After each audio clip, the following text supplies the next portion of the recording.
Salut tout le monde, bienvenue sur Spotlight Carrosserie. Premièrement, je voulais vous souhaiter à tous et chacun une année 2025 à la hauteur de vos espérances. Osez rêver grand, soyez fous.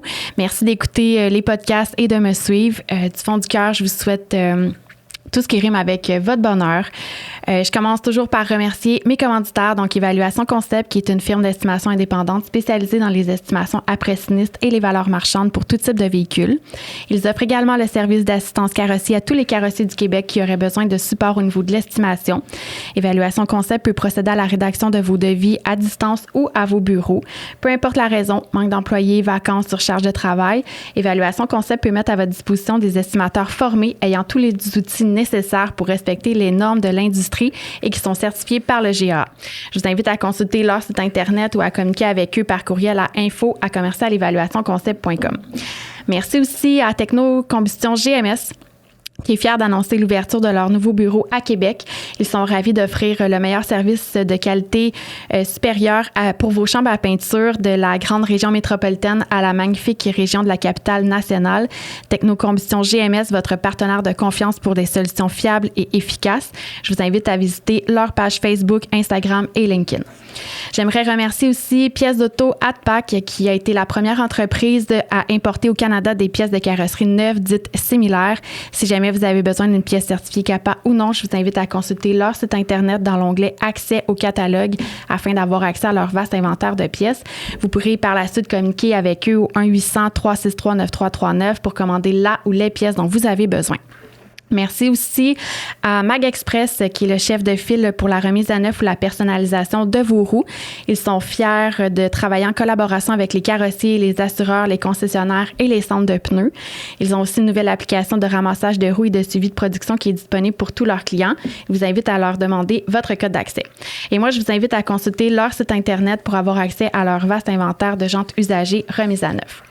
J'ai le plaisir de vous annoncer que j'ai un nouveau commanditaire pour le podcast pour l'année 2025.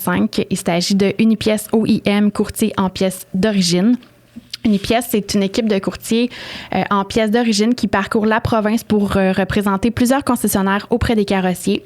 Ils soutiennent les carrossiers de nombreuses façons, que ce soit pour la recherche de pièces BO, le service de livraison d'urgence, la négociation d'escompte et bien plus encore. Je vous invite à consulter leur site Internet pour découvrir tous les services et le communiquer avec eux directement. D'ailleurs, j'ai passé une journée formidable avec José Lupien d'Unipièces. On a voulu, dans le fond, organiser un Woman Tour pour rencontrer des femmes inspirantes de l'industrie. José m'a organisé une tournée de ses clients carrossiers et concessionnaires où j'ai eu l'opportunité d'échanger avec des femmes incroyables dans l'industrie. Bien sûr, on a filmé cette tournée-là et vous allez pouvoir consulter la vidéo sous la description. Le lien sera là pour que vous puissiez aller le consulter. Donc, merci à toute l'équipe d'Unipièces pour leur soutien au podcast. Et surtout, un immense merci à Guy Lescarbot. C'est grâce à toi si tout ceci est possible. Pour finir, je vous invite, si ce n'est pas déjà fait, à vous abonner à l'infolette du magazine Autosphère où prochainement seront publiés les articles du podcast et plus encore. Bien sûr, tous les liens des commanditaires seront sous la description du vidéo. Aujourd'hui, méga gros podcast sur un sujet qui me tient à cœur. On va parler de reconditionnement de batteries pour les véhicules électriques et hybrides. Pourquoi je voulais faire ça? Parce qu'actuellement, la réparation des batteries n'est pas une option quand un véhicule électrique a un impact ou une possibilité d'impact sur la batterie ou le couvert de la batterie. Automatiquement, on doit la remplacer. Ce qui fait que ça représente des milliers de dollars et ça amène certains véhicules à être déclarés perte totale parce que le montant de la réclamation atteint le seuil de la perte totale chez les assureurs. J'ai trouvé une entreprise ici au Québec qui est capable de réparer ces batteries-là pour qu'on puisse changer le fonctionnement actuel et qu'on puisse réparer nos véhicules électriques. La compagnie s'appelle DCF, Distribution Côté et Fils. J'ai même eu la chance d'aller visiter leur emplacement et pouvoir faire une vidéo sur leur méthode de fonctionnement. Vidéo que vous allez pouvoir consulter après le podcast. Le lien va être sous la description dans cette vidéo. Pour nous donner les meilleures explications sur le sujet, je suis allée chercher les meilleurs. J'ai donc avec moi M. Sébastien Tardif, directeur de formation et maître formateur en véhicules électriques, et M. Michel Labonté. J'ai pas ton titre exact, c'est quoi? Je suis le directeur du développement et du fonctionnement de la compagnie. Dans le fond, m'assurer que tout est bon. Ben, merci à vous deux d'être là. J'espère que vous allez bien. Je voulais vous dire merci pour votre temps. Merci de prendre le temps de venir nous expliquer ce que c'est le DCF, mais aussi vous nous expliquer ce que c'est votre parcours. On va commencer avec toi, Sébastien. Oui, donc je suis maintenant rendu directeur de formation pour DCF. C'est un parcours en fait assez long pour moi, qui est pour une cause qui me tient à cœur depuis très longtemps. Donc l'avancement en fait du métier en fait de mécanicien, c'est quelque chose que j'ai tout le temps prôné très très haut en fait dans ma carrière, tout très jeune. Donc je commence au tout début. Moi, je suis une personne qui a tout le temps aimé réparer les choses, donc que ce soit des VTT, des motoneiges en fait. Puis ça m'a amené en fait à développer cette passion-là de pouvoir tout le temps tirer le meilleur parti en fait là, d'une pièce mécanique. Donc, ça a commencé comme ça, très, très jeune, une passion. Donc, je me fais souvent appeler comme une personne passionnée de mon métier. J'en mange, en fait, de la mécanique. J'aime ça, en fait, pousser tout le temps plus loin. Donc, en 2003, j'ai suivi mon cours de mécanique automobile, donc en Beauce, ce qui m'a amené, en fait, justement, à développer encore plus mon expertise, à m'accoler, en fait, à des personnes, en fait, autant passionnées que moi, mais qui m'enseignaient. Donc, ces enseignants-là sont rendus mes élèves aujourd'hui. Donc, c'est un petit peu drôle. Ça revient d'abord la situation. En fait, dès ce moment-là, j'ai fait déjà les Olympiades avec eux. Donc, je participais déjà à des compétitions, dans le fond, régionales avec eux pour, dans le fond, prouver l'expertise de certains élèves qui sortaient du lot. J'étais là-dedans. Puis par la suite, j'ai travaillé dans des garages généralistes pour apprendre tout ce que les manufacturiers nous avaient à nous offrir, toutes les marques confondues. Je travaillais dans des garages, en fait, où est-ce qu'on se débrouillait avec, à vrai dire, rien. Donc, il fallait presque inventer nos outils de travail. Par la suite, ça m'a amené à vouloir vraiment me concentrer sur une marque en particulier. Je travaillais dans 2 concessionnaires différents à Trois-Rivières. Ce qui m'a amené en fait à développer justement une expertise très ciblée sur l'électricité en fait des véhicules. Donc on remonte là en fait autour de 2004 et 2005, où est-ce que là j'ai vraiment travaillé sur de l'électricité en fait là des troubles électriques là, dans le fait, puis des troubles de gestion moteur aussi par la même occasion.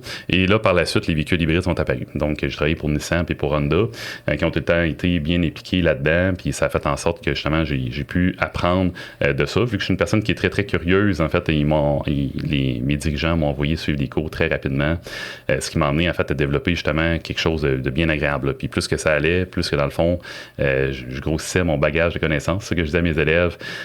Puis ça, c'est vraiment le fun pour moi de tout le temps pousser au-delà en fait mes compétences. Tu allais chercher tout le temps des formations en continu là, tu sais, pour rester up-to-date. Oui, puis je suis un gars qui lit beaucoup, donc je crois que je trouve un livre de mécanique, là, peu importe s'il date de 1960 ou qu'il date de 2025, je le lis. En fait, là, je l'explore, je permets en fait de faire un résumé de tout ça, parce que je suis aussi rédacteur de guide de formation maintenant. Donc, cette belle expertise-là, justement, surtout chez Trois-Rivières Honda, m'a amené justement à travailler là pendant 12 ans de temps.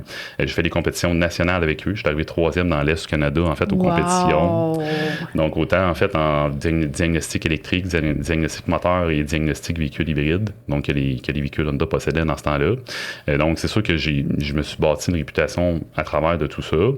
Ce qui m'a amené, en fait, à travailler dans un garage à Trois-Rivières qui est assez bien connu pour la spécialisation, en fait, en véhicules, de réparation de véhicules électriques branchables. Donc, avec eux, j'ai réussi, en fait, à pousser cette expertise-là, en fait, vraiment de l'exploration. On a été capable de développer des techniques de réparation qui n'existaient pas au Québec, en fait, pas du tout. Donc, on parle de réparation très, très ciblée dans des batteries haute tension dès 2017-2018. Donc, c'était très visionnaire dans ce temps-là. Il y a du monde avec des véhicules 100% électriques qui faisaient des milliers de kilomètres sur la remorque pour nous les emmener. Donc, c'était une belle bulle, en fait, là, d'expertise qu'on a réussi à développer à ce moment-là. Puis, effectivement, dans ces années-là, j'ai parti ma compagnie en 2016, en fait, qui était dédiée, en fait, à aider les ateliers mécaniques chez eux directement à trouver des problèmes mécaniques complexes. Donc, c'est qu'est-ce qui m'a amené, justement, à être travailleur autonome là-dedans, apprendre de ce métier-là aussi beaucoup. Donc, c'est là, en fait, vraiment que j'ai pu vraiment toucher, en fait, là, des propriétaires de garages un à un. Puis ça, j'adore ça, là. Donc, je débarque dans plein de garages, puis ils me reconnaissent par mon nom. Ils disent « Hey, Seb, là, il vient, faut qu'on se parle. J'ai eu tel trouble, là, qu'est-ce que t'en penses? » Puis là, on brainstorm là-dessus, puis on trouve tout le temps une solution. Souvent, c'est des problèmes que, justement, c'est des techniciens qui vont passer des fois une journée, 2 journées à essayer de trouver, puis ont des difficultés, là. Donc, c'est sûr que cette réputation-là m'a amené, en fait, à m'accoler au meilleur, puis Par la suite, une personne que tout le monde connaît ou presque au Québec, qui s'appelle Yves Racette. Donc, il est venu vraiment me chercher dans cet atelier-là que je travaillais pour me dire, là, on cherche en fait des formateurs en fait en véhicule électrique. Moi, j'étais mécanicien à ce moment-là, donc je me voyais formateur très, très vieux. Donc, il dit non, on a besoin de toi. Fait qu'en 2019, on a parti la première cohorte de maître formateur. J'étais élève dans cette cohorte-là pour pouvoir former éventuellement plein d'élèves et des formateurs. Donc, j'ai été nommé maître formateur en 2019. Mon enseignant était Yves Racette et Éric Aymon, en fait, là, qui avait parti le programme avec Yves Racette, puis on était les premiers. Les premiers en première ligne. Il dit, on n'a personne du métier. Il dit, là, j'ai 20 personnes. Il dit, t'es le seul, en fait, qui est vraiment dans le métier, peut résoudre. On a besoin de toi. Fait que voir qu'est-ce que t'en penses. J'ai amené un regard externe qu'on n'avait pas encore au niveau de la formation, parce que oui, on apprend beaucoup des livres, mais en fait, moi, j'avais vraiment travaillé là-dedans durant des années de temps, en fait, en pratique.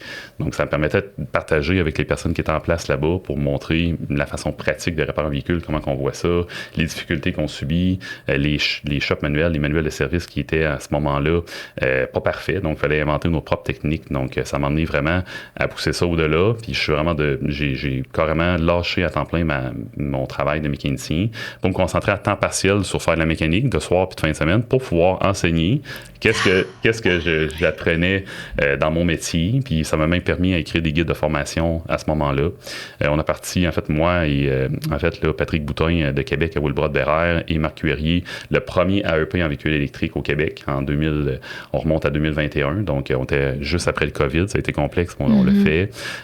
J'ai par la suite travaillé pour le CPA, le CPCPA, je travaille avec Philippe Bussière, en fait, là, où est-ce qu'on écrit plusieurs guides ensemble, on a fait de la rectification de guides aussi qui existait, puis maintenant, en fait, justement, je pense que cette réputation-là a fait que je me suis fait connaître par M. Côté et Michel. Donc, puis ils sont venus vraiment m'accoler à leur très belle compagnie, en fait, là, pour pousser cette cause-là encore au-delà, grâce, en fait, à une expertise qu'on a chez DCF d'offrir tous les services sous le même toit. Donc, je vais laisser Michel, en fait, là, expliquer un petit peu qu'est-ce qu'il y en est, parce que là, nous, en fait, c'est ça, on développe des programmes de formation dédiés, en fait, là, vraiment au marché. Donc, pour les carrossiers, on a des programmes de formation pour eux. On a une formation, justement, pour la manipulation de batteries, le démontage, la réparation, l'expertise, puis comme la situation que tu disais tout à l'heure, des batteries qui sont bosselées légèrement, je te dirais que la plupart du temps, ça demande en fait, dans le fond, ça demande une bonne expertise pour tout venir sortir la haute tension du boîtier, mais après ça, on se rend compte qu'il n'y a pas tant de dommages que ça. Là. La batterie, c'est très bien protégé, fait que dans plusieurs cas, on est capable de remettre le véhicule sur la route. C'est très bien pour l'économie, c'est bien pour l'environnement. Les clients des véhicules électriques, dont moi, j'en possède 2, on adore en fait là, nos véhicules, on veut les revoir en bonne santé, on veut prouver qu'ils sont en fait aussi fiables, sinon plus qu'avant. Donc, c'est ça qu'on veut vraiment partir. Nos cours sert à venir entretenir les véhicules de la meilleure façon possible pour que les clients soient contents et longtemps. Donc, pour nous, c'est vraiment hyper important. Puis, on va tout le temps pousser pour atteindre ce but-là commun. Puis, on est des personnes qui, dans le fond, on compte pas nos heures. On travaille de soir, de nuit, de fin de semaine pour pouvoir atteindre cette cause-là. Oui, c'est ça. Vous vous dévouez corps et âme, là, tu sais. Effectivement. Michel, ton parcours à toi, ça commence comment, tout ça? Commence tout ça? Bon, ben, écoute, j'ai 26 ans d'expérience dans la vente, dans le domaine de l'automobile. Oh my God!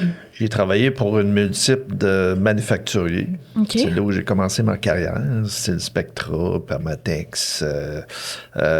C'est quoi ça? Excuse-moi, mais j'y connais SKF, pas. c'est Spectra Premium, c'est une compagnie québécoise. Ça appartient à Québec. C'est des manufacturiers OEM de tanks à gaz, radiateurs, panne à l'huile, qui est ici, à Boucherville. Puis, écoute, c'est reconnu mondialement. Puis, j'ai travaillé pour eux autres. C'est ma première job de manufacturier. Puis là, j'ai commencé à travailler pour Permatex, qui est une compagnie de chimique. Okay. Qu'est-ce que silicone, mais basé pour les véhicules et le domaine du garage. Là. Okay. Après ça, j'ai décidé d'essayer de m'asseyer dans une autre industrie, qui est l'industrie industrielle, pour vendre des machines de plasma, des tables de découpe en métal et tout ça. J'ai fait ça pendant 1 an comme directeur des ventes et marketing. Pour finalement me retourner dans un domaine que j'aimais, qui est l'automobile avec Napa. Okay. J'ai travaillé pour Napa 10 ans. J'ai fait multiples postes chez Napa comme spécialiste des ventes, qu'on représentait, dans le fond, les manufacturiers dans le marché. J'ai fait les tanks à gaz, les radiateurs, les chocs, les bearings. J'ai fait les outillages. Puis dans chaque domaine, j'ai toujours voulu être le spécialiste puis aller un peu plus loin dans les connaissances pour, un peu comme Sébastien, aider le marché à avoir une meilleure connaissance. Moi puis Mathieu, en raison de Napa, on a toujours été très proches. Puis, ça faisait plusieurs fois qu'on se parlait par rapport à une entreprise. Puis, je l'ai aidé à partir le premier programme qui s'appelle NHT, que lui est parti. Parce qu'il voyait un potentiel dans le véhicule électrique. Il voyait l'importance de la formation et former les gens dans ce domaine-là, parce que le marché, on le voit tous, est en croissance énorme. Et là, on parle de Mathieu Côté. Mathieu Côté, qui est le président de DCF, là, mais aussi propriétaire de 4 magasins Napa. OK. Puis là, il y avait la connaissance de cette sens-là, puis moi, j'avais la connaissance par rapport au manufacturier et le marché. Alors, après Napa, j'ai décidé d'aller comme directeur des ventes pour SKF, puis je couvrais le Canada. J'avais une équipe de vente, puis là, après ça, j'ai commencé à aller dans le HD. Puis là, plus en plus, je voyais l'électrique qui prenait plus en plus de place parce que SKF sont OEM dans les bearings pour les véhicules électriques. Okay. Puis là, je travaillais avec les magasins pour essayer de les aider par rapport à ces pièces-là. Puis, il y a un jour, Mathieu a dit, moi, je suis prêt. T'es-tu prêt à venir avec moi? Puis, moi, j'ai toujours aimé ce domaine-là. Puis là, je voyais où il voulait aller. Puis, j'ai dit, parfait, je fais le saut. Alors, je suis parti de là pour partir la compagnie avec lui. Qui est DCF. DCF existait depuis 2018, mais aujourd'hui, le DCF est plus le même que dans le temps. Maintenant, on fait la distribution, on fait la formation, on a une salle de formation, on fait la certification, on fait, comme tu disais, la restauration des batteries. Puis on voulait créer un endroit où tout le monde pourrait venir se spécialiser. Tu sais, à la place de chercher puis faire 25 téléphones pour essayer d'avoir l'information, d'être capable faire un téléphone puis avoir tout. L'équipement, la connaissance, la certification, parce qu'on sait dans ce domaine-là, c'est énormément important la sécurité. Tu sais, l'équipement, il faut qu'elle soit certifiée, il faut que les gens, tu joues avec ta vie, hein, c'est beaucoup de voltage. Puis on essaie de clarifier un peu la vision de c'est quoi un véhicule électrique, parce qu'on a encore des commentaires de clients et de garages où ils veulent pas toucher à ça parce qu'ils ont peur de ça. Mais ça, c'est parce qu'il y a un manque de connaissances. Puis là, on s'est regroupé avec plusieurs regroupements, comme le CPA, comme NHT et les écoles, pour vraiment aider à faire avancer ce domaine-là, puis travailler avec chaque personne. On veut vraiment collaborer avec eux autres. Parce que on trouve que le marché, à place de tout garder ça à nous, je pense qu'on doit partager ces connaissances-là. Parce que c'est un marché en évolution. Oui. Puis si on a bien évolué, puis s'assurer que les gens qui travaillent sur les véhicules-là soient connaissants, il faut qu'on s'assure que les données et les informations sont développées et accessibles. Fait que dans le fond, vous avez comme fait la liste des besoins des véhicules électriques, puis vous avez créé des départements à l'interne chez DCF pour pouvoir répondre à ces besoins-là, puis offrir ces services-là. Absolument, absolument. Puis, tu sais, il y a d'autres idées, là, il y a d'autres points qu'on veut évoluer aussi, parce qu'on a vu d'autres besoins. Mais on veut bien établir qu'est-ce qu'on a, on veut se faire connaître, et on veut montrer au monde aussi qu'on n'est pas solidaire.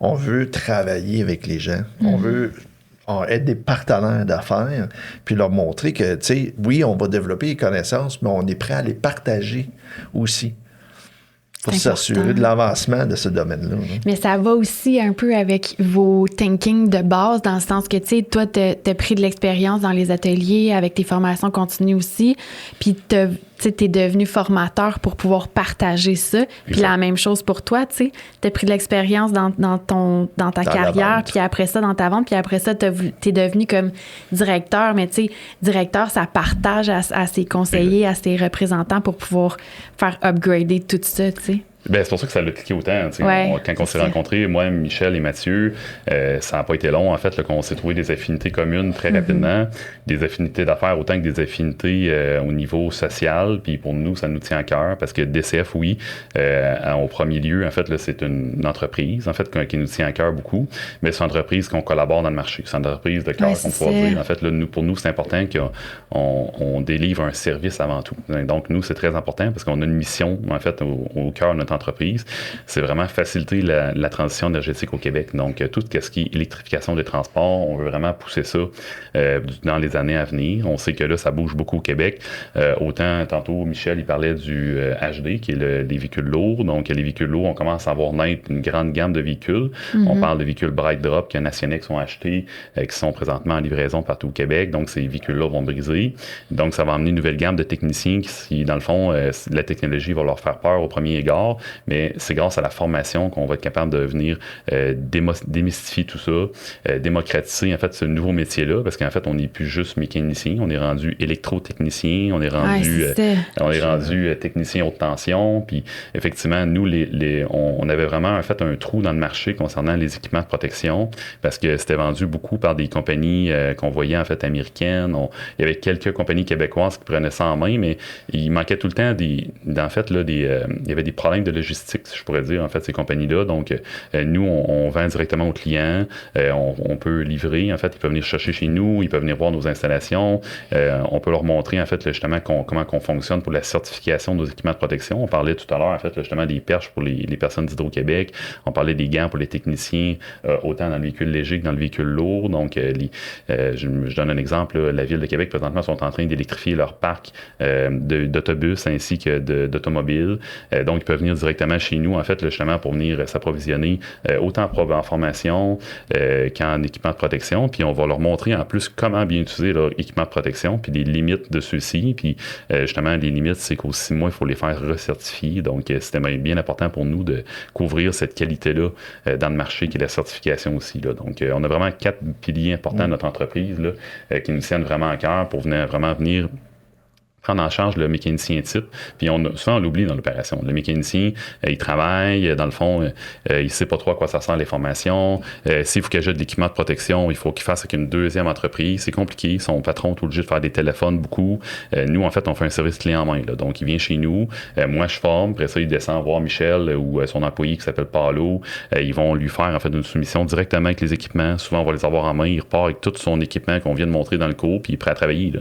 Puis oublie pas, on les certifie la journée même. Exact. Puis ça, c'est énormément important que ça soit certifié. Les équipements? Les équipements, des gants qu'ils utilisent, là. S'il y a un trou, puis il touche à quelque chose qui a du courant, mais il joue avec sa vie. Mm-hmm. Alors, il faut qu'il vérifie ça aux 6 mois. Puis nous autres, on est là pour ça, ce service-là. Puis c'est facile. C'est nous autres, avec Mathieu, là, l'avantage qu'on a fait, c'est qu'on est allé chercher des spécialistes pour chaque domaine qui ont des connaissances, au-dessus de 20 ans de connaissances dans ce domaine-là. Dans la certification, on a Martine Smith. Ça fait au-dessus de 30 ans qu'elle fait ça. Elle connaît les normes, elle sait comment ça fait, elle sait comment former. Un peu comme Sébastien. On a 2 unités mobiles qui font le tour de Québec. On va développer les maritimes aussi, qui vont dans les mines, qui vont voir Hydro-Québec. Le casino, écoute, il y a des clients, je pensais jamais qu'on sortirait des gants, c'est drôle. On couvre tout le Québec, là. Dans le fond, on a des clients présentement à Val-d'Or, on a des clients, en fait, au Saguenay, on va faire, en fait, même des alumineries. Les alumineries, en fait, là, sont nos clients, puis ont des normes ultra précises, en fait, là, justement, le camion, il faut qu'il soit, en fait, en bon état, c'est pas n'importe qui rentre là, en fait, là, ça prend, justement, une personne qui est extrêmement fiable, parce qu'il y a eu, en fait, la qualité du travail, en fait, pour eux, c'est prôné en très, très haut lieu, puis nous, il faut en faire avec, justement, DCF depuis quelques années, et de la personne qu'on a engagée dans ce créneau-là, qu'ils font affaire avec elle depuis plus de 20 ans. Là. Donc, c'est une preuve de confiance là, qu'on a eu de ces grosses compagnies-là, que c'est pas n'importe qui peuvent rentrer là. Là. Donc, c'est très, très important. Donc, on veut recoller justement tout ça à l'industrie, en fait, automobile, parce que là, on était vraiment beaucoup dans l'industriel, dans ce créneau-là. Puis, dans l'automobile, c'est un créneau que les compagnies disaient, bon, en fait, c'est un échantillonnage de techniciens présentement qui sont formés pour faire du véhicule électrique. Ça démarre très, très lentement. Mais là, on est là parce qu'en 2024, là, les statistiques de vente des véhicules électriques ont carrément explosé. Là. On parle de plus d'un véhicule sur 3 qui a été vendu au Québec électrique. Donc, ces véhicules-là vont briser là, dans pas long. Ils vont demander de l'entretien. Puis on ne se cachera pas qu'un véhicule électrique, ça demande de l'entretien et de la réparation. C'est des réparations que c'est pas tous les techniciens sur le marché, malheureusement, qui savent comment traiter. C'est déstabilisant pour eux, donc parce que c'est tout nouveau. C'est des véhicules ayant des fois beaucoup plus d'ordinateurs, jusqu'à 2 fois plus d'ordinateurs en fait qu'un véhicule régulier. On a 2 types de propulsion des fois à gérer en fait là, comme un véhicule électrique branchable. On a une motorisation à essence et une motorisation électrique qui sont emboîtées une dans l'autre. C'est presque 2 véhicules en un. Là, donc, ouais. Il faut vraiment être spécialiste des deux. Là. Donc, quelqu'un qui a fait de l'injection d'essence toute sa vie pour les problèmes sur ces véhicules-là, il va falloir qu'il commence, comme moi j'ai fait, là, dans le fond, à s'approprier la technologie haute tension, puis le faire sécuritairement, puis d'être bon dans son métier. Là. Donc, puis les pièces sont de plus en plus réparables. On parlait tout à l'heure que SKF produisent des roulements à billes, en fait, là, spécialisés.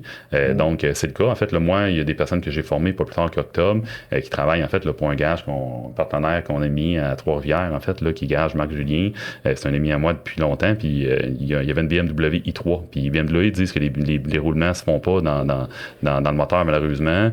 Là, ça prenait un remplacement de moteur qui coûtait une fortune. Le client est pris au dépourvu, mais on a trouvé, en fait, là, grâce, en fait, à nos contacts, le numéro de roulement qui va dans ce moteur-là, puis on est capable de le réparer. Donc, c'est le genre de service qu'on veut montrer, en fait, là, à toute l'industrie, autant carrossier, mécanicien, que tous les corps de métier qui touchent, en fait. Là. Ça peut être même les personnes à l'esthétique, là, dans le fond, que des fois, eux, ils savent pas trop comment traiter ce type de véhicule-là, donc ça va très loin. Là.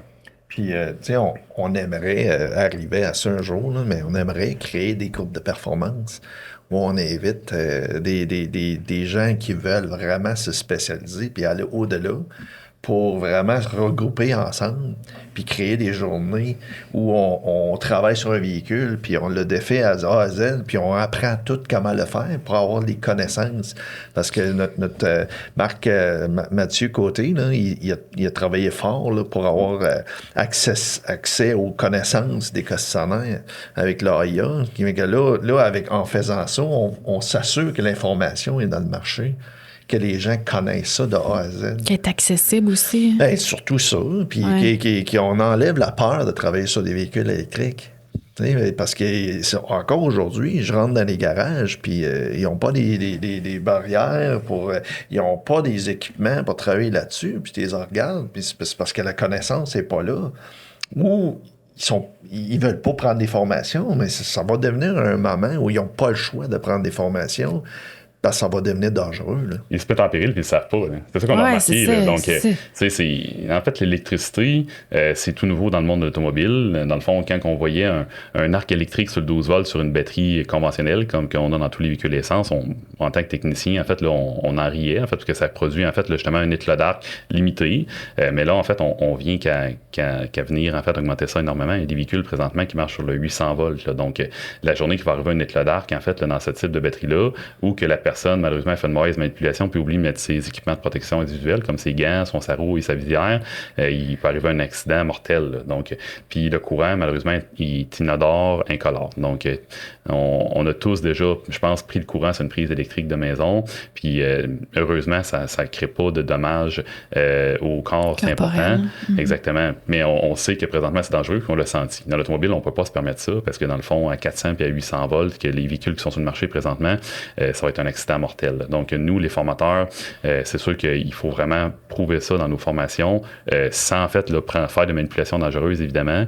Avec des exemples, des prises de conscience, on démystifie la technologie qui permet, en fait, que les techniciens, quand c'est démystifié, ils comprennent. Quand ils comprennent, ils s'intéressent aux produits, ils s'achètent des véhicules électriques, puis ils aiment ça, en fait. Là. Fait que donc, aimer ce type de technologie-là, ça fait augmenter, en fait, là, tout, en fait, là, justement, la roue de la transition énergétique au Québec. Puis nous, c'est vraiment une mission qu'on a chez DCF de venir prouver que c'est autant rentable pour un garage de faire des réparations sur des véhicules électriques, sinon plus, parce que moi, je l'ai vécu dans les garages que j'ai travaillé auparavant, puis que ça peut amener, en fait, une belle business. Les clients, en fait, là, justement, sont très, très, très fiers de leur véhicule électrique. Souvent, ils aiment ça.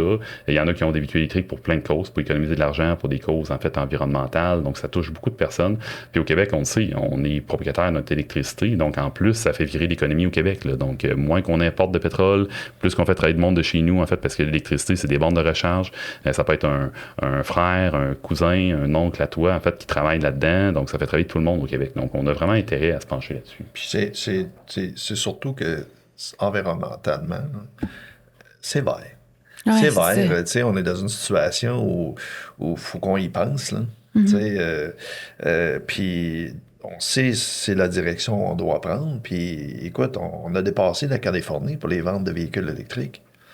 Tu sais, on est une province, là. Tu sais, je vais dire de quoi, là. C'est quelque chose, là. On est beaucoup moins nombreux. Puis, tu sais, c'est important, là. C'est une révolution qu'on s'en va vers de quoi de nouveau, puis il faut qu'on soit prêt. Ouais. Puis c'est là où nous autres, on a dit, là, on va s'arranger pour présenter et offrir de quoi où les gens peuvent suivre cette vague-là. Puis vraiment continuer à l'apprendre.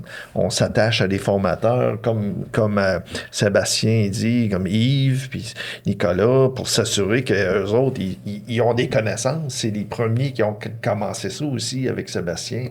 Alors, tu sais, on est chanceux parce qu'on a de la connaissance, puis on est des gens qui sont passionnés de ce marché-là, mais on s'est collé à eux pour s'assurer d'être capable d'offrir des formations qui sont tout le temps en évolution, changeantes par rapport aux technologies.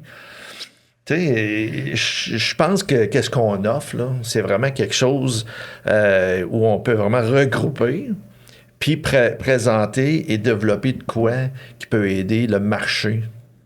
Oui. Puis nous, en fait, on a misé vraiment là-dessus pour couvrir toute la chaîne. Donc, on est, je pense, les premiers à offrir une clinique d'information justement pour ceux qui veulent s'acheter un véhicule. On l'a présentement fait, on la diffuse présentement. Ça, c'est cool, ça. Ça, vraiment, là, chapeau pour ça, parce qu'il y en a plein qui font l'achat d'un véhicule électrique puis qui savent même pas qu'est-ce qu'ils ont entre les mains. Exact. Ben nous, qu'est-ce qu'on entendait, c'est je m'achète un hybride là, pour faire la transition, mais en fait, les besoins de la personne auraient permis d'acheter un véhicule électrique, puis ça aurait été beaucoup plus rentable pour elle. Donc, on veut prouver ça. Mais souvent, c'est du méconnu. Donc, puis nous, on dit, si toi, tu veux changer de véhicule ou une de tes tantes, tes parents, ainsi de suite. Donc, on veut, en fait, te convaincre justement que ce type de véhicule, on veut te vendre le bon véhicule pour tes besoins, que ce soit un véhicule électrique, un hybride branchable ou un hybride. Donc, on s'entend que c'est les véhicules les plus intéressants sur le marché présentement. Puis chaque véhicule, dans le fond, répond aux besoins des personnes. Par la suite, on va aller voir, toi, où est-ce que tu travailles? On peut-tu te mettre une borne à ton travail? On peut te mettre une borne à ta résidence aussi? Il y a plein de subventions pour ça sur le marché présentement au Québec. Puis après ça, on va au-delà. En fait, c'est qui ton mécanicien présentement qui réparait ta voiture essence? On va aller le voir, on va aller le former, parce que là, toi, si tu as un véhicule électrique, puis tu arrives dans ton atelier que tu vois habituellement, puis il ne connaît pas ce type de véhicule-là, tu vas être mal servi. Fait que là, tu vas payer peut-être pour du diagnostic qui va être un peu plus long parce que la personne n'a pas les connaissances. Toi, tu vas être insatisfait de ton véhicule, parce que tu risques de le perdre pendant plusieurs journées. Ton véhicule il peut avoir une panne, un moment donné qui arrive ou quoi que ce soit. Donc, tu changes de garage ou quelque chose. C'est ça, exact. Mais on veut pas ça, parce que toi, peut-être que ton mécanicien, c'est ton mécanicien de confiance depuis 10 ans, tu l'aimes ce garage-là, il est à côté de chez vous, tu adores ça. Donc, on va former cette personne-là pour qu'il fasse du véhicule électrique, pour que toi, tu sois aussi bien servi. My God, c'est personnalisé votre service. Effectivement. On remonte la chaîne. En fait, on veut vraiment s'accoler en fait, au client, puis on remonte par la suite jusqu'au mécanicien. Ce garage-là, il veut des véhicules de courtoisie, mais pas de problème. En fait, on est capable de le conseiller là-dedans. Michel, en fait, à l'aide de toute notre équipe, en fait, vend des équipements de garage. Présentement, on vend des compresseurs, en fait, les plus silencieux, justement, sur le marché, parce que c'est une cause qui nous tient à cœur. Présentement, c'est une demande qu'on a eu du marché parce que les décibels admissibles dans les ateliers ont baissé de 10. Nous autres, on s'est accolé, en fait, au meilleur, qui est super, les compresseurs. Donc, pour pas faire de jeu de mots, c'est des super compresseurs. Super compresseurs, ouais. Wow. C'est fait à Québec, en plus. Ah, nice. On encourage le local, là, puis c'est des gens qui sont comme nous autres. C'est du service, service qualité.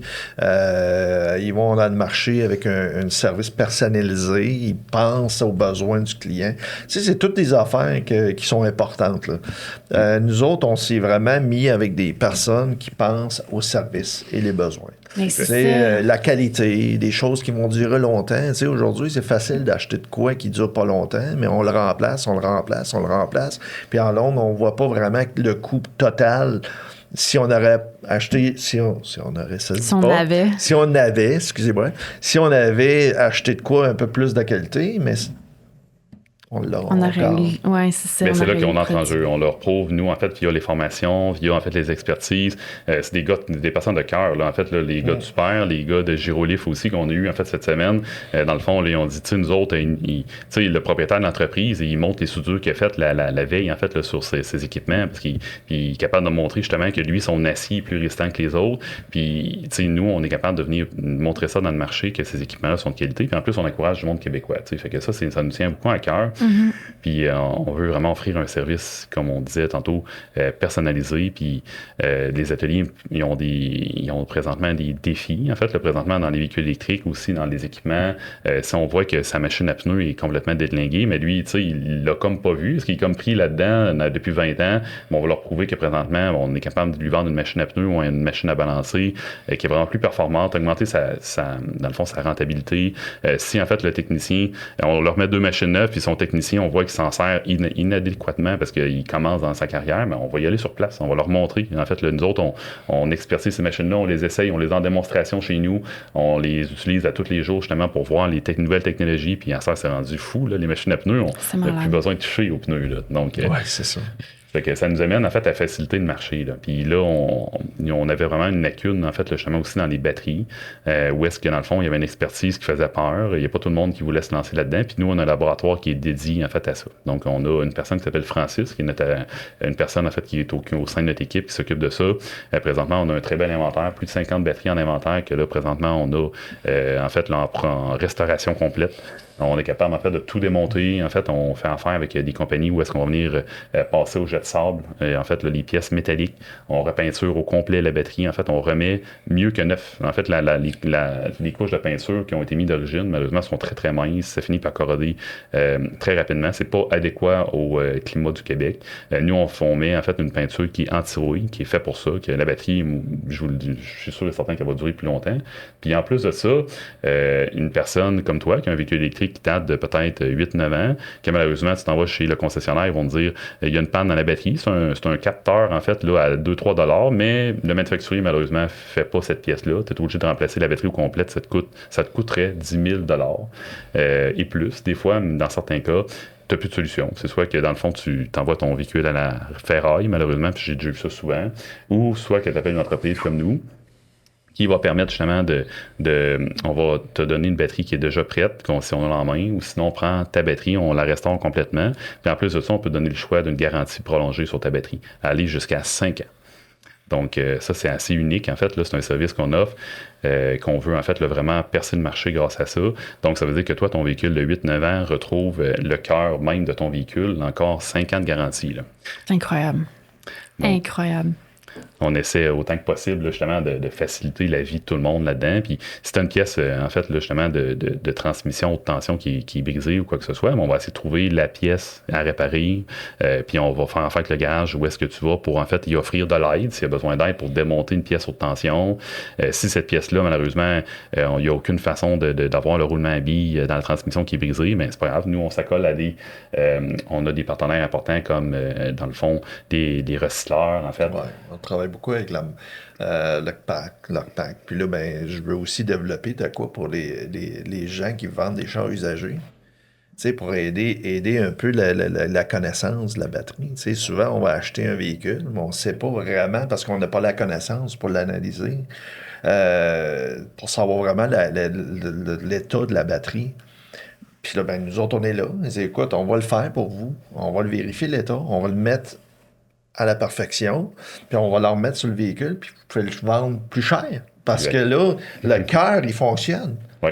Tu sais, on aide toutes les divisions, là, autant dans le vente usagers, dans les recycleurs, les dealers, même les dealers, là, les concessionnaires, excuse-moi pour l'anglicisme, les concessionnaires, tu sais, ils n'ont pas tout le temps des formations. Des fois, ils reçoivent des outils, ils ne savent pas c'est quoi, mais on est là pour les aider.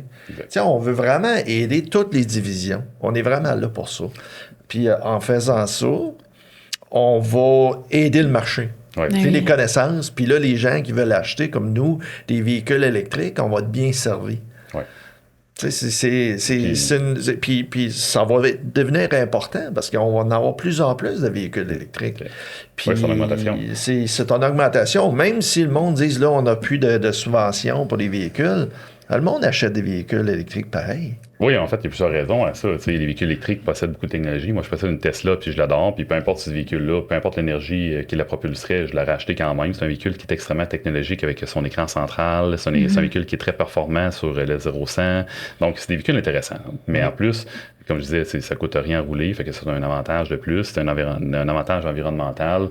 Là, souvent, le monde, l'hiver, se plaigne justement que le véhicule est moins efficace, c'est vrai, mais il y a plein de trucs, en fait, là, qu'on donne durant les cliniques d'information, justement, pour améliorer ce constat-là. On peut préchauffer le véhicule, en fait, à distance, à l'aide d'une application cellulaire. On vend des bornes de recharge, justement, adaptées à ce type de véhicule-là pour que les batteries soient rechargées rapidement. La gestion des recharges rapides sur la route, comment on gère ça. Donc, c'est tous des conseils qu'on veut donner. On a vu plein de mécontentements, malheureusement, que le véhicule est souvent livré un peu rapidement au concessionnaire. La personne, en fait, là, faut qu'elle fasse 300-400 km pour sa première randonnée. Un petit peu insécure, arrive à une borne de recharge rapide beaucoup trop tard. La carte qui a été donnée par le concessionnaire pour venir alimenter, justement, ou activer la borne de recharge marche pas parce que le compte n'est pas activé. Donc, la personne est prise là à 11h30 du soir, pas capable de recharger son véhicule. Donc, au premier jour, des fois, il y a un mécontentement qui se passe. Là. Donc, nous, on veut tout clarifier ça, quitte à venir former dans les concessionnaires pour venir là, les aider, de dire, bon, mais nous autres, on a des partenaires, justement, de vente de bornes de recharge qu'on peut vous faire affaire avec vous. Dans le fond, on est capable de, justement, expliquer via des capsules, en fait, là, justement, soit vidéo ou, en fait, là, en présentiel chez nous, comment servir d'une borne de recharge, comment préparer, justement, l'arrivée d'un véhicule électrique chez soi avant. Dans le fond, c'est une très bonne idée d'avoir une borne de recharge déjà posée à la maison avant d'arriver, parce qu'on arrive et on est pris au dépourvu, il n'y a pas de borne, on n'est pas capable de recharger, le véhicule est vide. Le lendemain matin, on n'est plus capable de circuler avec le véhicule. Donc, c'est tout ça qu'on va impliquer. Puis, tantôt, en fait, là, on a soulevé un point qui est très important. Dans le fond, dans les concessionnaires auto, moi, je l'ai fait, là, dans le fond, puis on avait la fameuse valise pour les véhicules hybrides. On ouvrait ça. C'était plein d'outils, en fait, là, inadaptés, isolés, qui étaient vraiment tout usés parce qu'il y a des techniciens, malheureusement, qui s'en servaient dans les mauvaises conditions. On avait une paire de gants là-dedans, en fait, là, qui était pleine de poussière qu'on mettait de façon intermittente parce qu'on comprenait pas ce qu'on faisait. C'était des cours que, malheureusement, le manufacturier nous donnait. Les gants, du temps que j'étais là, n'ont jamais été certifiés. Donc, ça faisait 3-4 ans qu'ils étaient là. Fait qu'il était bon, il était pas bon, on l'a jamais su, en fait. Là. Donc, c'est ça mais pourquoi ils n'ont pas été vérifiés? C'est parce qu'on savait pas où aller dans le temps pour faire ça. T'sais. Puis Honda nous disait, bon, on n'est pas sûr, au Québec, il n'y avait pas grand service dans ce temps-là. On remonte quand même à 2017. Là. Fait que là, on veut que ça cesse. Dans le fond, on veut même que les concessionnaires, puis on a vendu beaucoup, nos équipements de protection, on en vend beaucoup dans des concessionnaires, des Volkswagen, chez Porsche, chez Tesla. On est maintenant rendu compagnie de certification pour les EPI, les équipements de protection individuelle pour Tesla. Donc, on a eu en fait là, cette belle honneur-là de leur part. Ils nous font confiance là-dessus. Donc, on veut vraiment aider. Là, mais en même temps, tu sais, les concessionnaires, ils faisaient ce qu'ils pouvaient aussi. Là, dans ce temps-là, ça commençait. Fait qu'eux aussi, là, c'était un peu, on va à pêche, puis on essaye, puis on voit, puis on s'adapte, là, tu sais. C'est ça, c'est pas une mauvaise affaire qu'on veut dire. C'est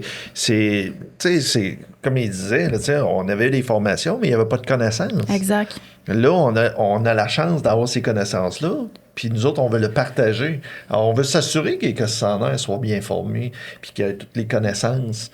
On veut s'assurer que le garage que tu vas avoir, là, il y a toutes ces connaissances pour que tu le gardes, cette relation-là, parce qu'on va là à cause qu'on y fait confiance. Mais en même temps, tu sais, puis il disait tantôt par rapport à la borne, tu sais, absolument vrai. Moi, quand j'ai eu ma Tesla, là, j'avais pas de borne à la maison, là. J'étais paniqué, là. Puis je connais ça, là. Imagine quelqu'un qui connaît pas ça. Puis là, je dis, hey, je m'en vais où? C'est comment ça marche? Comment ça se bloque? Hey, là, tu sais pas rien, là. Tu regrettes ta décision. On n'est pas capable de leur montrer ça.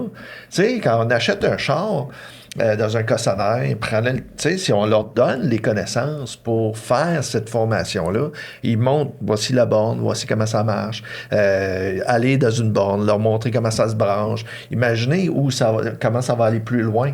Là, la peur d'acheter un véhicule électrique va tranquillement s'en aller, mais on va en vendre plus. Ben, c'est bien plus facile à vendre. Ben, ça va être pour le vendeur, facile. Même, ça facilite la chose. Là. Parce qu'une fois que tu connais ça, là, c'est simple. Là. Ouais. Le système te dit où aller, où te brancher, combien de kilomètres. Tu sais, je te mentirais pas, c'est une gestion un peu plus que du gaz. Oui, mais dans le fond, c'est juste d'adapter ta vie. Là, absolument.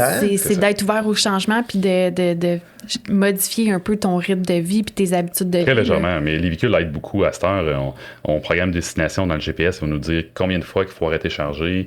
Dans le fond, le système de GPS de la voiture va indiquer combien de bornes de recharge sont disponibles à cet endroit-là. Donc, ça facilite la vie. Absolument. Mais c'est sûr que quelqu'un qui dit est-ce que je peux en fait faire Québec-Toronto tout le temps en fait là, d'une seule traite sans arrêter? En fait, pour tous les véhicules électriques, la réponse est non. Dans le fond, puis oui, effectivement, il y a une petite adaptabilité à faire à ce niveau-là, mais ça apporte tellement au quotidien. Là. 95% de mes recharges se font à la maison, puis ça me coûte 10 sous le kilowattheure, donc ça me coûte environ 1,40$ pour faire 100 km. Là. Donc c'est unique, là. Donc on sauve énormément.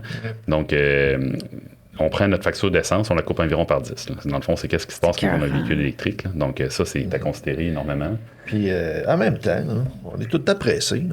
Ouais, on peut-tu prendre 2 minutes, prendre un café? Ça nous permet de prendre 2 minutes puis relaxer. Avec le COVID, on a appris que là, on n'est pas pressé. On pouvait prendre ce temps-là, mais ça nous permet de dire, regarde, je vais me brancher, je vais aller me prendre un petit café, puis en même temps, mais mon café il me coûte moins cher parce que j'ai payé moins cher le gaz. Parce que je mets l'électricité. C'est une bonne chose. Organise tes affaires, va t'entraîner en même temps, fais quelque chose. Exactement. Organise ton temps. Fais l'épicerie, n'importe comment. Travaille, je sais pas. Oui, mais c'est ça, en fait, moi, je prends tout le temps mon ordinateur puis je travaille, mais souvent, je peux même pas. En fait, je t'explique pourquoi. Donc, j'arrête tout le temps des bornes de recharge. Souvent, en fait, là, il y a 5-6 bornes en même temps, puis je débarque dans mon véhicule, puis on jase tout le temps. Souvent, il y a une personne que, justement, il est une personne qui, dans le fond, il fait des contacts. Oui, carrément. Ben, tu sais, ça arrive plus couramment, tu sais, pas plus tard que cet été, une personne avec son Chevrolet Equinox flambant neuf, là, puis il dit, je comprends pas, je suis pas capable d'activer la borne, puis que je l'ai aidé, en fait, avec son téléphone cellulaire, son compte n'était pas créé. Lui, il pensait, en fait, qu'il avait juste scanné sa carte de crédit, mais le circuit électrique au Québec, les bornes, ça marche pas comme ça. Ça prend une carte dédiée avec un compte. Il le savait pas. Fait que moi, j'ai parti la borne avec mon téléphone, en fait. Tu donnais de la formation. Carrément. Ben, moi, c'est ça. C'est une passion, tout ça. Puis, tu sais, ben, je veux au-delà de ça, que les personnes soient contentes de leur achat. Parce que moi, ça me tient à cœur, dans le fond, que le monde achète des véhicules électriques au Québec, parce qu'on a tout à y gagner, là, dans le fond, autant les mécaniciens, les carrossiers, les personnes qui posent les bornes. Donc, je pense qu'effectivement, on va être capable, en fait, de créer une belle bulle, en fait, là, justement, au Québec, là, concernant les transports avec les véhicules électriques. Transmettre de l'information, la bonne information exactement. aussi. Il faut penser à nos enfants. Là. On a tous les enfants ici. Là. On ne va pas leur laisser une poubelle. Là. Non, exactement. Puis, je pense que l'électrification nous permet de peut-être leur donner un plus beau futur. Là, Là je ne vais pas vous presser, mais il reste une demi-heure. Le temps avance très vite. Puis j'aimerais ça qu'on parle du processus de réparation pour les batteries, parce que c'est la raison qui touche les carrossiers, en fait. Les avantages du reconditionnement de batterie, je pense qu'on en a parlé. Là, les gens savent que c'est pas normal qu'on déclare des véhicules perte totale pour un remplacement de batterie. Comment ça fonctionne à l'interne chez DCF pour une réparation de batterie? Comment, mettons un carrossier ou un assureur qui désirait faire une réparation de batterie, comment ça fonctionne? Bien, la première chose, nous, en fait, pour nous, qu'est-ce qui est important, c'est de former les personnes qui vont toucher les véhicules au premier quart. Donc, savoir reconnaître, en fait, un véhicule qui est dangereux au niveau sécurité. Donc, un véhicule qui a fait 10 tonneaux, en fait, là, puis dans le fond, il a rapetissé de moitié, on va dire. En fait, là, c'est sûr et certain que le véhicule, faut qu'il se traite, en fait, avec parcimonie, parce qu'il peut avoir des dangers, en fait, de perte d'isolation, ou est-ce que la haute tension va sortir du véhicule. C'est la première chose, en fait, là, que nous, on veut venir franchir.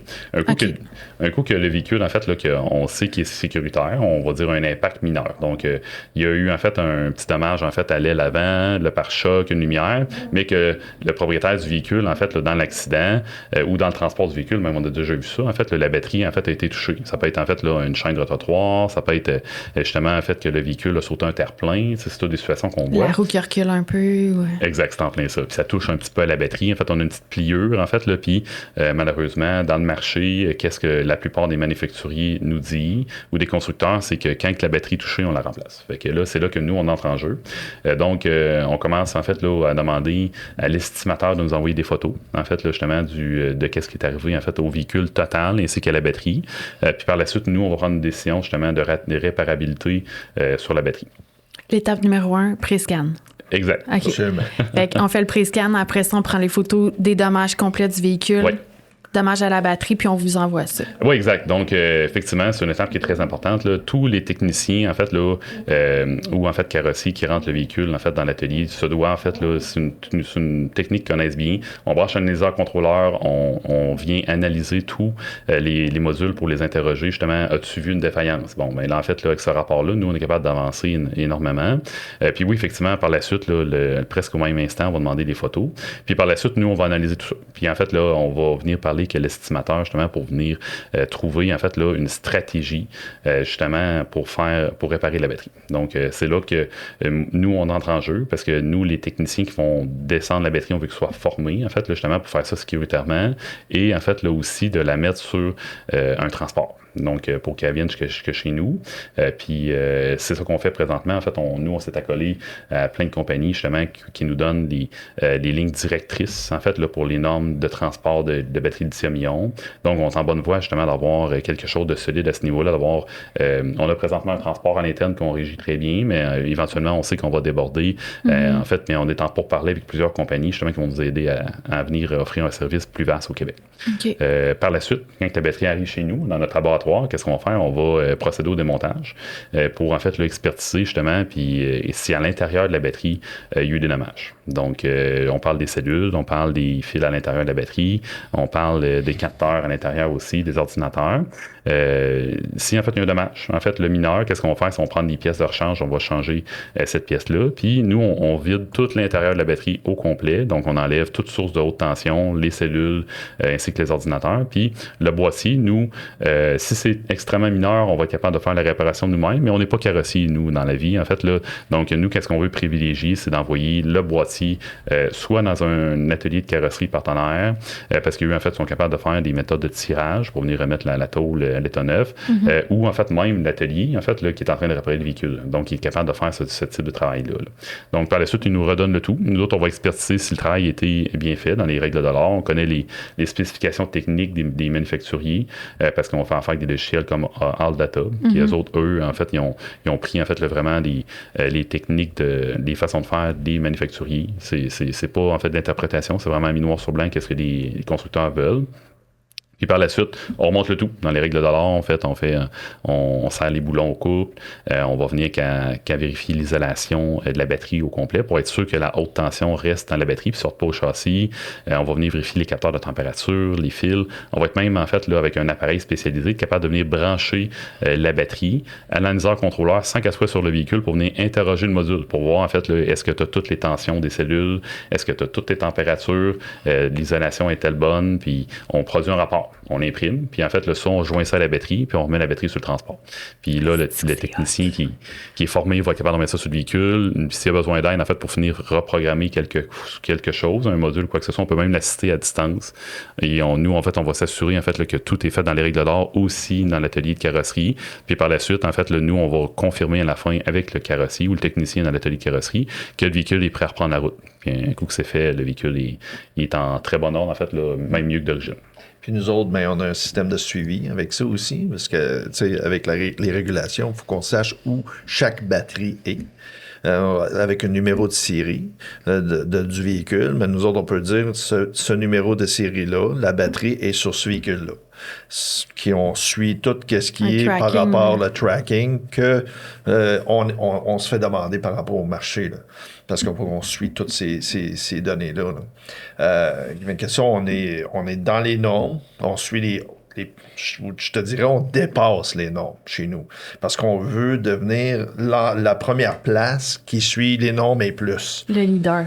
On veut des leaders, c'est ça, exactement. Puis on investit un peu plus qu'on devrait pour être un peu plus haut dans les normes, mais je me dis c'est pour une bonne cause. Puis il dit toutes ces procédures-là, mais moi je veux m'assurer qu'elles sont habillées de A à Z avec le matériel de sécurité qui a été certifié régulièrement. Puis ça, c'est parce qu'on tient au monde qui travaille dans l'atelier qu'on a. Et si jamais quelqu'un vient, mais il voit vraiment tout l'équipement qu'on a. Puis là, je m'excuse, je vais t'interrompre, mais on va en parler de cette certification-là parce que vous avez des unités mobiles qui sont sur la route, mais les ateliers peuvent faire affaire directement avec vous en envoyant leurs gants par la poste, puis ils vous les envoient à vous? Oui, mais souvent, est-ce qu'on leur demande pour que ça soit plus facile? Eux, ils font souvent affaire avec un magasin. S'ils font pas affaire avec un magasin, ils peuvent l'envoyer directement à nous, mais ça serait plus facile à travers d'un magasin parce qu'il y aurait un suivi. Nous, on est en train de travailler sur un programme d'échange automatique où l'atelier peut assigner à ce programme-là, puis automatiquement, aux 6 mois, il reçoit des gants certifiés, puis il a juste à mettre son autre gant dedans, puis il l'a retourné. Il n'y a même pas besoin de faire la gestion de ces gants. Tu fais quoi avec les vieux gants? Nous autres, on les recertifie, on les remet disponibles. On les recertifie. Fait que tu peux l'acheter usagé, mettons? Ben, ils sont pas usagés parce qu'on les lave. Okay. On s'assure qu'ils sont lavés, testés. Puis, s'ils sont encore bons, on va les remettre dans le marché. Parce que les gants, ils peuvent être bons s'ils sont bien entretenus, puis toujours testés. Mais après un certain temps, on les met dans la poubelle. Y a-t-il un numéro dessus? Des numéros de série sur les gants qu'on peut tout suivre, puis on n'a pas le choix, parce que quand on le certifie, on donne une certification. T'es capable d'avoir l'historique, là? Exactement. On sait exactement qui. Puis nous autres, on a tout cet historique-là. On sait exactement combien de gants l'atelier a. Puis si jamais il y a un gant qui est plus certifiable, on est capable de leur certifier un nouveau gant. Puis automatiquement, ils n'ont pas besoin de gestionner ça. Il faut que j'en achète une autre paire. On l'envoie automatiquement.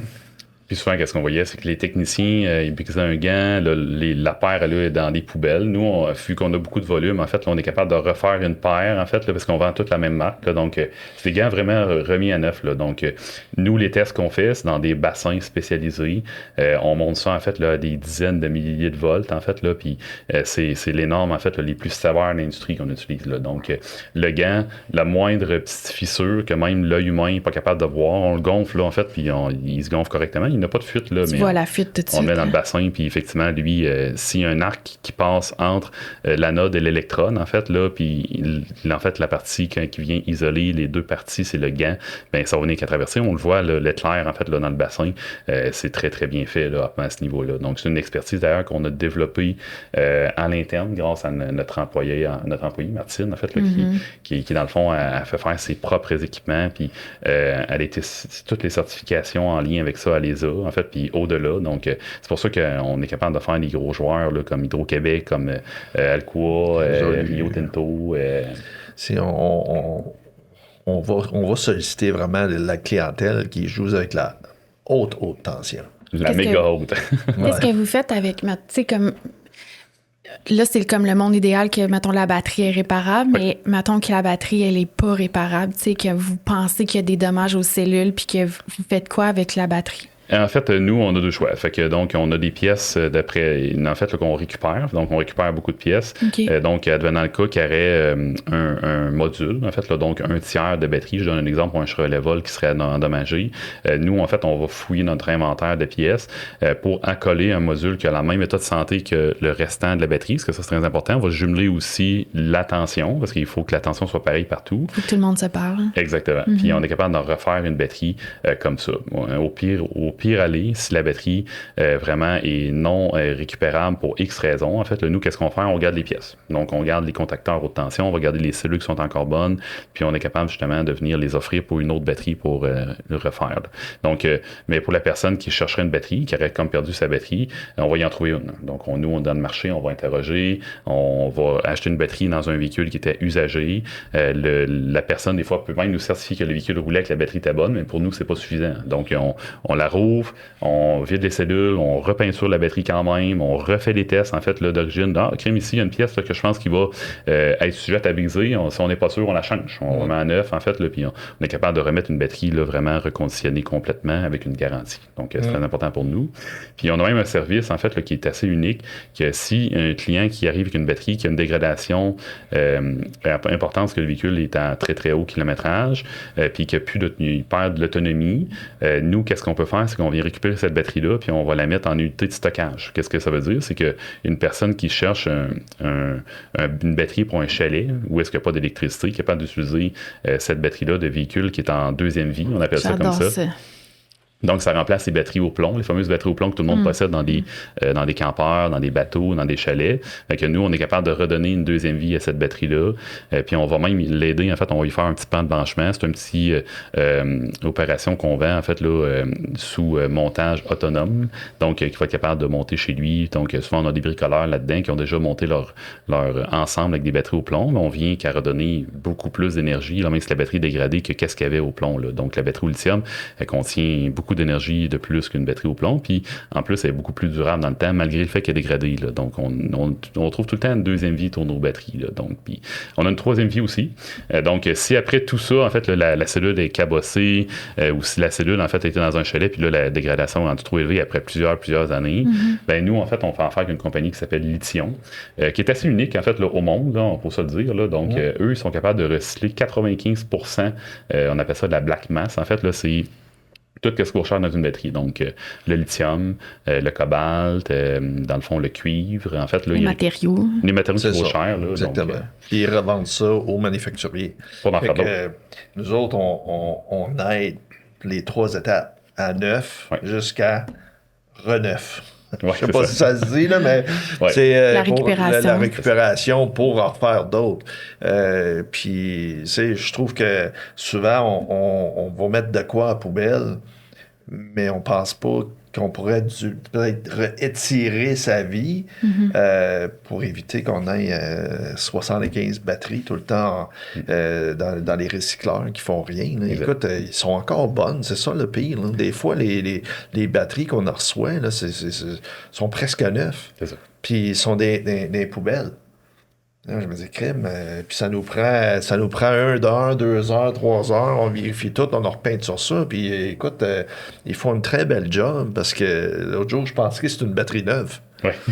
qui vendait, là. Je regardais ça, la plate était peinturée, écoute, ça avait l'air d'une neuve. Ouais. Puis une neuve avec une peinture plus résistante, avec encore meilleure. Elle rouillera pas. Ouais, c'est ça qui est l'avantage. Tu sais, je pense qu'il y a une demande énorme, puis les gens, plus en plus, ils essaient de sauver de l'argent.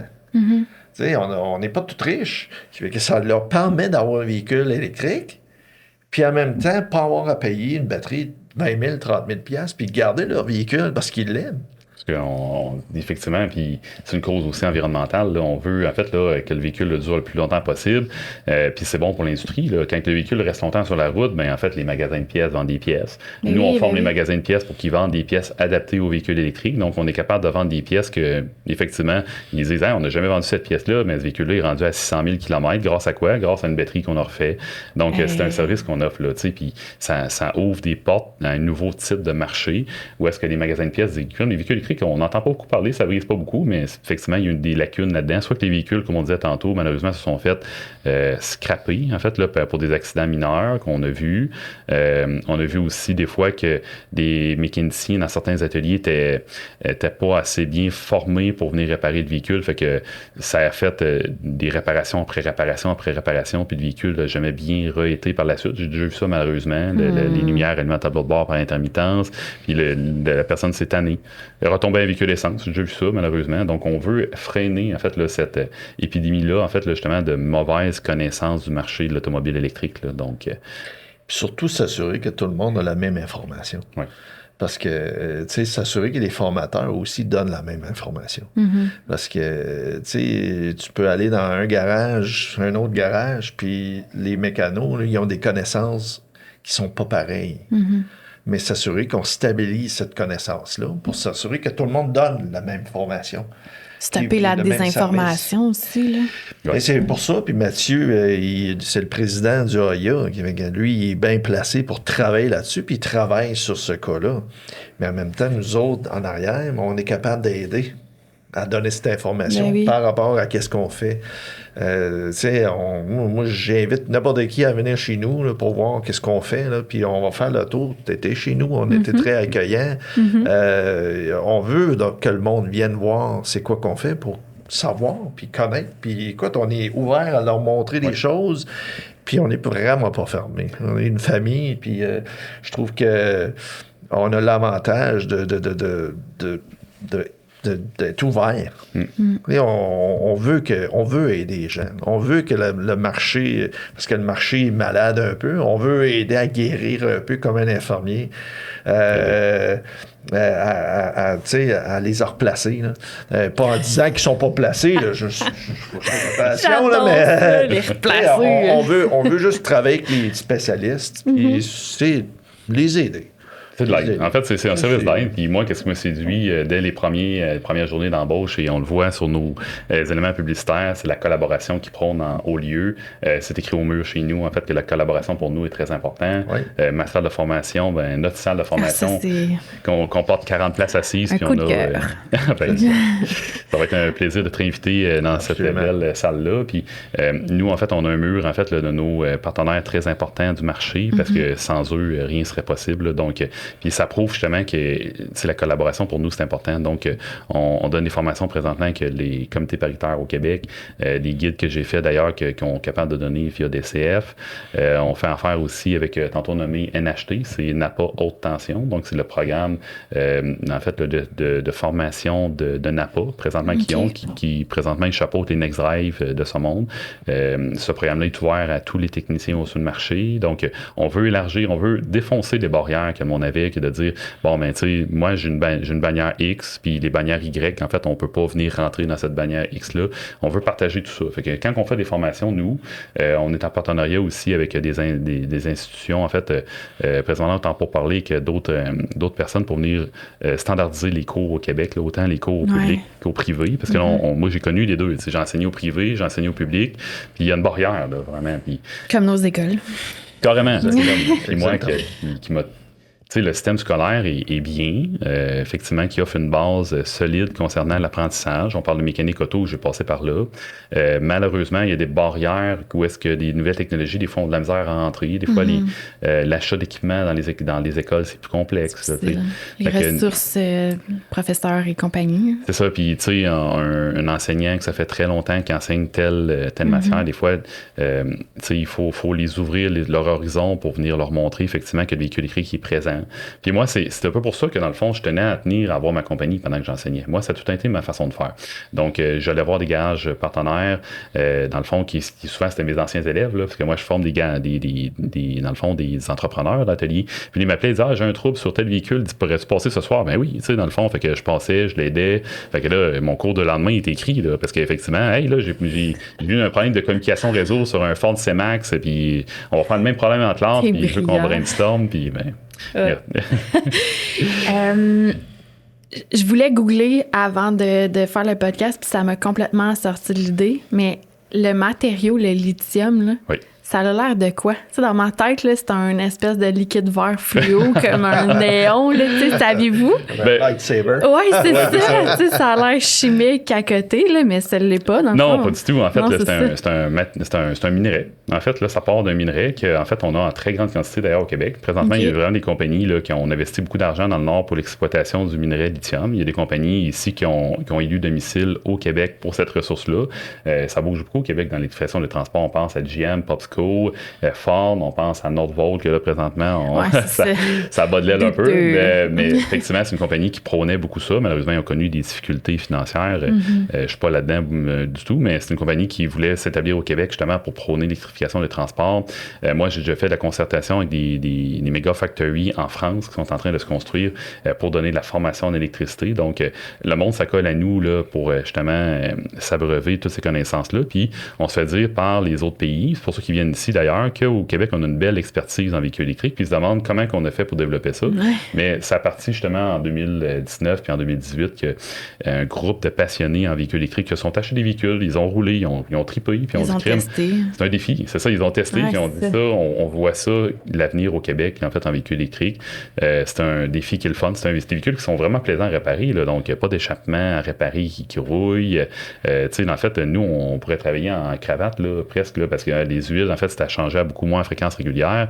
Moi, quand je travaillais dans l'atelier spécialisé à Trois-Rivières, que je parlais tantôt, la moitié du temps, j'avais un laptop dans les mains, en fait, puis je faisais de la reprogrammation de modules, dans le fond, pour venir parler avec les modules. On essayait d'installer des pièces usagées qui ne se faisaient pas dans le temps, d'installer des pièces usagées sur un véhicule, dans le fait, sur un véhicule qui avait besoin d'une pièce électronique de propulsion. Puis nous, on a trouvé un moyen, justement, de les implanter dans le véhicule. On a fait des essais et tout. Fait que on essaie d'accoler cette expertise-là, puis on s'accole les meilleurs. Donc, c'est important ce que tu dis parce que ça vient supporter un peu le changement que nous, on essaie de créer. En fait, c'est qu'on veut changer. On veut que les gens comprennent que l'image des carrossiers et des mécaniciens a complètement changé. Là. On est loin des bosseurs qui sont sales de la tête aux pieds et qui ont les mains pleines d'huile jusqu'ici. C'est complètement autre chose là, maintenant. Là. Tout à fait. C'est ça qu'on veut démocratiser, effectivement. Oui, c'est ça. Puis là, on est vraiment en grosse pénurie, en fait, dans ces deux métiers-là, carrossier puis mécanicien. Là, on a un problème au Québec. Là, avec les travailleurs étrangers, en plus, c'est le bordel. Bien, on n'a pas eu le choix parce qu'on manque vraiment de main-d'œuvre. Puis les carrossiers, encore plus que les mécaniciens. Moi, j'assiste, en fait, aux AGA annuels des deux parties. Puis effectivement, qu'est-ce qui revient souvent? C'est ça qu'on s'en va présentement sur une grosse problématique. Mais c'est ça, en fait, c'est cette image-là, grâce, en fait, à des médias que tu fais, en fait, là, pour venir démocratiser. On aimerait ça, en fait, démocratiser ces deux métiers-là pour dire, venez chez DCF, en fait, là, justement, les jeunes secondaires, pour venir voir qu'est-ce qu'on fait. On va vous montrer, justement, que technicien en véhicule électrique, en fait, là, ou carrossier, en fait, là, ou même réparateur de batterie, à la limite, en fait, là, c'est un nouveau travail, parce que... c'est un nouveau métier, là. Dans 15 ans, on ne pourra plus être seul à faire ça, tu sais. Est-ce que ça va être des ateliers affiliés? Est-ce que ça va être des ateliers un peu partout de DCF? En fait, l'avenir nous le dira, mais effectivement, nous, il faut élargir nos horizons à ce niveau-là. En terminant, est-ce qu'il y a quelque chose que vous aimeriez mentionner ou que vous n'avez pas mentionné ou... Je pense qu'on a fait résumé le tour. Pas mal le tour, mais j'invite les gens à venir voir DCF, puis de prendre le temps de vraiment voir le service qu'on donne. Je pense que tu l'as vu quand tu es venu, c'est quelque chose qui est bien. Je pense que c'était nécessaire pour le marché. On a vu un trou dans le marché, puis on pensait, on va rentrer dedans, puis on va développer ça. Puis là, on le développe, on a des belles partenariats, on a des gens expertisés qui connaissent ça, qui sont passionnés. On a des gens comme toi qui nous aident énormément pour s'assurer que l'information sort dans le marché.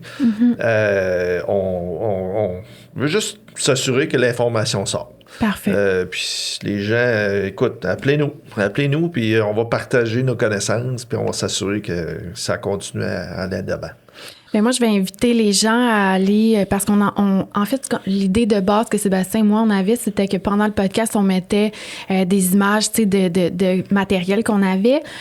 Je vois pas le lien là, que je pourrais faire entre le podcast puis les vidéos, mais je pense que je pourrais vraiment faire une vidéo avec tout ce contenu-là qui ferait en sorte que ça viendrait compléter la discussion de ce podcast-là. Donc, je vais inviter les gens à aller voir cette vidéo-là parce que Sébastien, tu nous donnes des vraies explications. On voit une batterie ouverte, on voit qu'est-ce que tu veux dire par la rouille, on voit...